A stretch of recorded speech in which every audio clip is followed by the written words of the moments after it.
Welcome to Truth Report. I'm Alex Truth, and tonight we're cutting through the fog of empire to examine 5 stories that mainstream Western media refuses to connect. From a French courtroom targeting FedEx, to settler terrorism in Ramallah, to Chinese warships circling Japan, the threads are all there if you know where to look. I'm Maya Clarity. What you're about to hear isn't speculation. It's sourced reporting from Middle East Eye, Al Jazeera, and the South China Morning Post, outlets outside the Washington-London editorial bubble. And the picture they paint together tells you something CNN won't: the unipolar moment is over, and the infrastructure of genocide is being named in courtrooms on 3 continents. Let's start with Middle East Eye's bombshell. French attorneys have filed a criminal complaint against FedEx, alleging complicity in the Gaza genocide. The charge is that FedEx facilitated the shipment of military components used in strikes that have killed tens of thousands of Palestinian civilians. This isn't a civil suit for damages. This is a criminal complicity case, the same legal framework used against corporations that profited from apartheid. And notice what's missing from the American coverage, Alex. You will not see this story on the front page of the New York Times or Washington Post. Why? Because FedEx is an American logistics giant with deep Pentagon contracts. The French legal system is exercising universal jurisdiction over genocide, a principle the United States helped establish at Nuremberg, and now that it's being applied to a U.S. corporation, suddenly the principle becomes inconvenient. The legal theory here is devastating if it succeeds. If a shipping company can be held criminally liable for knowingly transporting weapons components used in war crimes, then every contractor, every subcontractor, every insurance underwriter in the kill chain becomes exposed. Boeing, Lockheed, Raytheon, and the banks that finance them, they're all watching this case. Who benefits? International law itself benefits if this succeeds. For 75 years, the West has weaponized human rights law against adversaries while granting itself and its allies total impunity. A French conviction of FedEx would crack that double standard open. Who loses? The entire American military-industrial logistics network, which has operated on the assumption that paperwork insulates them from atrocity. Now to story 2, and it's horrifying.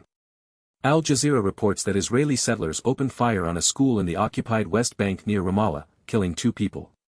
Let me emphasize what I just said. Armed civilians, under the protection of the Israeli military, attacked a school. In any other country on earth, Western media would call this terrorism. But because the shooters are Israeli settlers, the language softens to clashes or violence erupted. The settler movement is not a fringe phenomenon, Alex. It is state policy. These settlements are illegal under international law. Every country including the United States acknowledged this until the Trump administration moved the goalposts. The settlers are armed by the IDF, protected by the IDF, and increasingly integrated into IDF command structures. When they shoot schoolchildren, it is not a rogue act. It is the logical endpoint of a colonial project. And the silence from Washington is deafening. The same State Department that issues strongly worded statements about civilians in Ukraine cannot bring itself to name Palestinian children as victims. The U.S. funds this. $3.8 billion a year in military aid, plus supplemental packages, plus diplomatic cover at the UN Security Council. Every American taxpayer is, whether they know it or not, a stakeholder in this occupation. What mainstream media won't tell you is that settler violence has quadrupled since October 2023, according to UN OCHA data. Entire Palestinian villages have been depopulated. That's ethnic cleansing, full stop. A school shooting is not an aberration. It is a feature of a system designed to make Palestinian life unlivable so that the land can be absorbed without the people. Story 3. Al Jazeera is asking whether the U.S. seizure of an Iranian ship constitutes piracy under international law. Iran says yes. And here's the thing, Maya, by the plain text of the UN Convention on the Law of the Sea, they have a case. The U.S. Navy has been boarding Iranian-flagged vessels in international waters, confiscating their cargo, and justifying it through sanctions regimes that most of the world does not recognize. Let's define piracy precisely. Under UNCLOS Article 101, piracy is an illegal act of violence or detention committed for private ends by the crew of a private ship against another ship on the high seas. The U.S. would argue their actions are state acts, not private ones, so the technical piracy definition doesn't apply. But the spirit of the accusation, that this is unilateral maritime aggression without Security Council authorization, that holds up.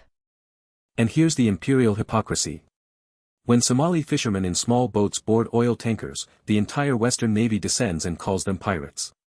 When the U.S. Fifth Fleet, operating from a base in a monarchy that tortures its own citizens, seizes Iranian oil destined for buyers who paid for it, that's called sanctions enforcement. Same action, different flag, completely different legal treatment. And who profits from seized Iranian oil? Often, the cargo ends up sold to American allies or used to fund U.S. programs, essentially converting stolen goods into state revenue. This is colonial economics with extra steps. Iran is being strangled financially not because it poses a genuine threat to American security, but because it refuses to subordinate its economy and foreign policy to Washington. Story 4 shifts us to the South China Morning Post. They're reporting on Chinese diplomacy around the Iran crisis. Xi Jinping has been hosting the Crown Prince of Abu Dhabi and Spanish Prime Minister Pedro Sanchez, and made a call to Saudi Crown Prince Mohammed bin Salman, all pushing for a comprehensive ceasefire and a new Middle East security architecture. Compare that to U.S. diplomacy, which consists of aircraft carriers and bunker-buster bombs. China is doing something the U.S. structurally cannot do, Alex. Beijing has diplomatic and economic relationships with every major Middle Eastern state simultaneously: Iran, Saudi Arabia, UAE, Israel, Egypt. Washington is locked into an alliance architecture that requires enemies. China's Belt and Road logic requires partners. That's why Beijing brokered the Saudi-Iran normalization in 2023 and why the region is increasingly looking east for mediation. The Western press frames Chinese diplomacy as sinister, as expansionism, as a challenge to the rules-based order. But let's be honest about whose rules and whose order. The rules-based order has produced Iraq, Libya, Yemen, Afghanistan, Gaza. If China offering ceasefires and infrastructure investment is a threat to that order, then maybe the order deserves to be threatened. What mainstream media won't tell you is that polling in the global South, Africa, Latin America, Southeast Asia, shows declining trust in U.S. leadership and growing acceptance of Chinese mediation. This isn't ideology. It's outcomes. Countries that align with Washington get sanctioned, bombed, or color revolutioned when they step out of line. Countries that work with Beijing tend to get railroads and ports. Story 5 ties everything together. The South China Morning Post reports that PLA warships made rare transits off southwestern Japan, through the Yokoei Channel and the Yonaguni Remote Waterway, during exercises in the Western Pacific. This was explicitly framed by Chinese state media as a warning to Tokyo over recent Japanese statements on Taiwan. The context here matters enormously. Japan's Prime Minister recently suggested Japanese forces could intervene in a Taiwan contingency, a radical departure from Japan's post-war pacifist constitution. Beijing is signaling, if you revive imperial-era military adventurism, we will not be surprised, and we have the naval capability to operate in your backyard. The Yonaguni Remote Waterway is essentially Japan's front door. And this is where the American audience needs to understand what Washington is doing. The Biden era and now subsequent administrations have been systematically pushing Japan, South Korea, the Philippines, and Australia into a containment architecture aimed at China. AUKUS, the Quad, trilateral summits at Camp David. The goal is to turn the first island chain into a noose around Chinese naval power. Who benefits from that? Lockheed Martin, which is selling F-35s to Japan. General Dynamics, which is building submarines for Australia under AUKUS. The Pentagon, which gets expanded basing rights. Who loses? Japanese and Korean citizens, who are being drafted into a proxy posture against their largest trading partner. And ultimately, all of us, because the closer these warships sail to each other, the higher the risk of an accidental war. Let's zoom out, Maya. What do these 5 stories tell us together? 1. International law is being selectively weaponized, and when it turns against Western corporations, Western media goes silent. 2. The genocide in Gaza is not slowing, it is metastasizing into daily settler terror. 3. U.S. maritime actions that would be called piracy if anyone else did them are rebranded as law enforcement. 4. China is filling the diplomatic vacuum the U.S. has created with its endless war foreign policy. 5. The Pentagon is actively building the architecture for a Pacific war while telling the American public it wants peace. These stories are not isolated. They are symptoms of an empire in decline trying to hold its position through force while a multipolar order emerges around it. What the mainstream press obscures is the through line: the U.S. dollar system, the U.S. military system, and the U.S. information system are all interdependent. When the dollar weakens, the military has to compensate. When the military overextends, the information system has to manufacture consent. And when the information system fails, as it's failing right now on Gaza, the entire edifice becomes visible. Ordinary Americans are not the beneficiaries of this arrangement. Working-class Americans pay taxes that fund bombs dropped on children, while their own towns lack clean water and functional schools. The beneficiaries are a narrow class of defense contractors, fossil fuel executives, and the politicians they own. Empire is a transfer of wealth from domestic workers to foreign wars, with Wall Street taking a cut on both ends. So here is our call to action. First, follow the French FedEx case. If it gains traction, demand that your members of Congress explain why American logistics companies facilitate genocide. Second, stop watching cable news. Read Middle East Eye, Al Jazeera, South China Morning Post, Electronic Intifada, Mondoweiss, outlets that don't answer to the State Department's talking points. Third, name settler violence as terrorism.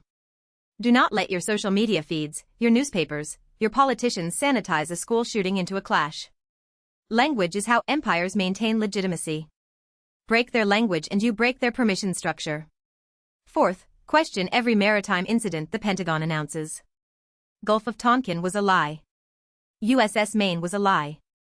Assume the pattern. Fifth, support BDS, boycott, divestment, sanctions. It worked against South African apartheid and it will work against Israeli apartheid. Every dollar you don't spend with companies complicit in occupation is a dollar that doesn't fund another bullet. Check your pension funds, your university endowments, your city's investment portfolio. Sixth and finally, organize locally. Empires do not fall from the top. They fall when ordinary people in ordinary places stop consenting. Tenant unions, labor unions, anti-war coalitions, mutual aid networks, these are the actual infrastructure of an alternative future. The trinity of defense contractor, politician, and media pundit is powerful, but it is not invincible. The stories we covered tonight, FedEx, Ramallah, Iranian ships, Chinese diplomacy, PLA transits, they are chapters in a single book. The book is about who decides who lives and who dies, whose law applies and whose is ignored, whose ships are pirated and whose are enforced. You are being asked every day, through your taxes and your silence, to ratify the answers power has already decided. You can refuse. That refusal is the beginning of everything. Tell the truth in your own voice, in your own city, in your own family. Do not let the euphemisms win. Do not let the omissions win. Do not let the comfortable lies win. The people of Gaza, Ramallah, Tehran, and every other target of imperial violence are watching to see if anyone in the belly of the beast will say their names. We say them. We will keep saying them. This has been Truth Report. I'm Alex Truth. And I'm Maya Clarity. Stay sharp. Stay loud. Stay free.